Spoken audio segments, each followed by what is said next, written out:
उन्होंने पंडित नेहरू को प्रधानमंत्री बनाने के लिए चुना, जबकि सबने वोट सरदार पटेल को दिया। सबको पता है, सारे इतिहासकार जानते हैं, ये बात कई बार की जा चुकी है। सेकंड वर्ल्ड वॉर के बाद ब्रिटिश सरकार कमजोर हो चुकी थी, बहुत कमजोर हो चुकी थी। उन्होंने बोला ठीक है, अब इतना कमजोर हो गए, हम छोड़ के जा रहे हैं। उधर सुभाष चंद्र बोस काफी अटैक करा चुके थे इंडिया में। तो जब ब्रिटिश सरकार ने कहा ठीक है हम जाते हैं छोड़ करके, एक अंतरिम सरकार बना लो, अंतरिम सरकार में सबने वोट दे दिया। किसको? वहां से पंडित नेहरू भी थे, पटेल भी थे, आचार्य कृपलानी, राजेंद्र प्रसाद, खान अब्दुल गफ्फार खान, सब थे। लेकिन वोट किसके फेवर में गया? वोट गया सरदार पटेल के फेवर में। प्रांतीय 15 प्रांतीय कमेटी थी, सबने मिलकर के वोट दिया, फिर भी मना कर दिया गांधी ने सरदार पटेल को, तुम पीछे हो जाओ, नेहरू को प्रधानमंत्री बना देते हैं आगे चल के, क्योंकि प्रधानमंत्री वही बनता है जो कांग्रेस का अध्यक्ष बनना था, उसी ने प्रधानमंत्री बनना था, ये तय हो चुका था। उन्होंने नेहरू को बना दिया। लोगों ने पूछा गांधी आपने नेहरू को क्यों बनाया? बोले नेहरू नाराज ना हो जाए, अगर नेहरू नाराज होगा तो कांग्रेस तोड़ देगा, कांग्रेस टूट गई तो अंग्रेज फिर से हमें कंट्रोल ना कर ले, कोई दिक्कत ना आ जाए। और नेहरू वैसे भी नंबर 1 की पोजीशन पर रहना चाहता है, नेहरू अंग्रेजी जानता है, नेहरू विदेश में बात कर सकता है, नेहरू ये नेहरू वो नेहरू ये।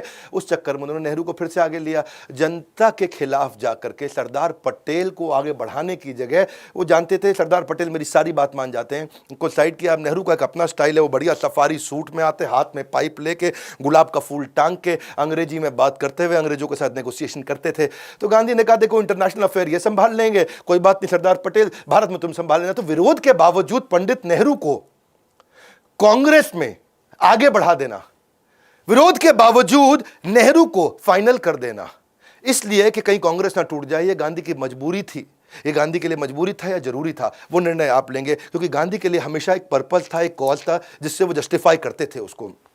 गांधी वैसे बहुत मजबूत आदमी थे, जो इतनी मार खाता क्यों खाता है? अच्छा आप समझो, पीछे 20 करोड़ लोग आपके फेवर में, उसके बावजूद भी गांधी मार खाने को तैयार है, इसका मतलब टॉलरेंस थी उनमें, उन्हें बहुत अच्छे गुण थे। पर इन बातों के कारण कई बार गांधी का ब्रांड देश में इवॉल्व नहीं हुआ। गांधी आज भी हमारे देश के युवाओं के बीच में एक बड़ी इंस्पिरेशन नहीं है। 9वीं कहानी, सुभाष चंद्र बोस को उन्होंने बाहर करा दिया।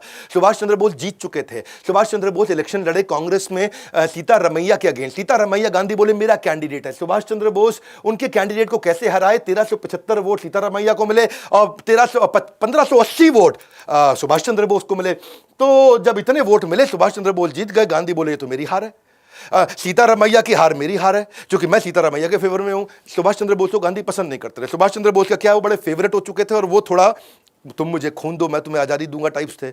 और गांधी जी कहते थे इधर भी मार लो इधर भी मार लो, लेकिन आराम से लड़ेंगे हम लोग, इस तरह नहीं लड़ेंगे।